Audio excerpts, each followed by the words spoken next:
safarka yagani dhinaca xeebaha ahaa kana qayb ahaayeen maareeyaha dekedda berbera taliyaha guud ee ciidanka ilaalada xeebaha Somaliland ayaa galay maalintiisii labaad ee aan socdaal badda ah ku tagno jasiiradaha gobolka Salel gaar ahaan jasiiradda Ceebal Sacdadiin iyo kuwo kale oo tiro badan kuwaasi oo waqtigani ay degan yihiin qaar ka mid ah jasiiradahaasi kalluumaysato reer Somaliland ahi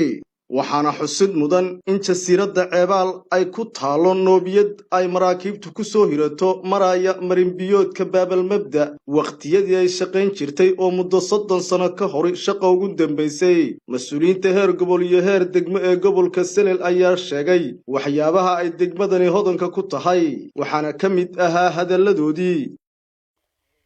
Ceebal jasiiradda Ceebal halkaas ay ku taalo noobiyadii hagaysay maraakibta baabul mandab ila berbera mudane maareeye halkan aan joognaa waa noomiyadii isku xidhaysay sidaan hore u soo sheegay baabul mandab maraakibta maraysa iyo maraakibta joogta berbera noomiyadani waxay ka mid tahay yacni taariikhiga ah ee aan ku faano degmo ahaan ima gobol ahaan bay ka mid tahay runtii waxa shaqada ugu dambeysay waqti muddo 30 sano ka hor dawladii hore ee muxuu ahaayay xukuumadii hore dhacday waqtiga ayaa shaqo ugu dambeysay muddo 30 sano ah ma shaqeyn maray Jamhuuriyadda Soomaaliland waxay ka kooban tahay 8 jasiiradood toddoba ka mid ah sida gudoomiyuhu sheegay waxay dhacday degmada Sayla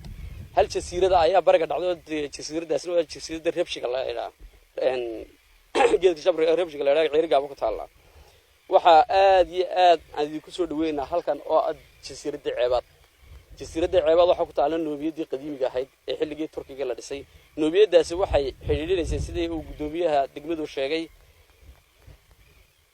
noobiyada ku taala mandabka ee Raasbiir leeyahay oo maraakibtu markay Raasbiir foodo soo saaraan waxay ku soo ajmas gareynayeen noobiyadan guud noobiyadan kulli horaal wax looga soo yiri laakiin aan waxa sheegi doonaa in ay afar noobiyadood ku yaalaan koonkan erladan ama soonkan ay ku noolahay mid waa mamiyo bay ku taalaa midna ubaqay ku taalaa midna waa tan Ceebal ku taalaa midna berbere ku taalaa laba ka mid ah Somaliland bay ku yaalaan jasiirada midna Yemen bay ku taalaa midna Djibouti labada ka mid ah Somaliland berbere way shaqaysaa waxa muhiim ah tan inaan ku shaqaysiin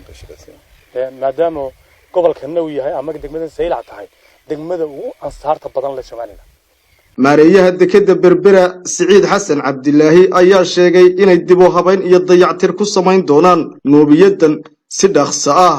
waxaan gudanayna waa waajibaadkii qaranku xaqan ugu lahaa in xilka ugu haynay noobiyadan arkaysan waa important waa yani aad bay muhiim u tahay sidoo sheegay gudoomiyaha degmadu inay xiriiriso Baabul Mandab baabkan oo ah 35,000 oo markab ayaa mara waana kuwaan rabno inaynu soo jiidano oo aynu wax ka iibino markaa waxaan maanta ballan qaadayaa in noobiyada oo aan 30 sano shaqeyn sababta aanu imina ay kamid ahayd iyada inaan sidii aan u soo xaaladeeda u soo eegi lahayn waxaan ballan qaadayaa in sida ugu dhaqsaha badan noobiyada uga shaqaysiin doono waliba aan u casriyeyn doono oo navigation lightskii ay lahayd lighthouse-kii ay lahayd ku sameyn doono iyo dib u habeen aad iyo aad gudoomiye waa ka ballan qaadanaa taa waa muhiimada ay qaranka u leedahay baan ognahay insha Allah iyo waxa ay qaban jirtay amba noobiyaduhu waxa ay qabtaan noobiyadan waxay ka soo bilaabantaa noobiyada koobaad mayuun